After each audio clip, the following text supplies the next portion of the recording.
Þetta er verkefni 2 í Excel, síða 2, talnasafn. Ég ætla að byrja á að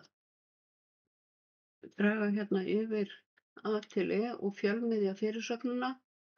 Smelli ég hérna á Merge and Center og ég ætla að miðja upp á línunni, stækka letrið í 12 punkta og feitletra. Lítur þetta svona út.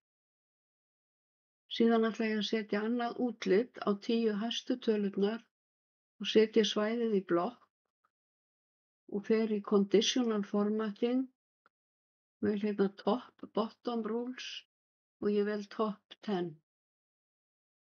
Og það er hérna komið 10 efstu og ég get valið 5 eða 15 eða þann fjölda sem ég vil og ég get valið líka annað útlit sem er í boði hér.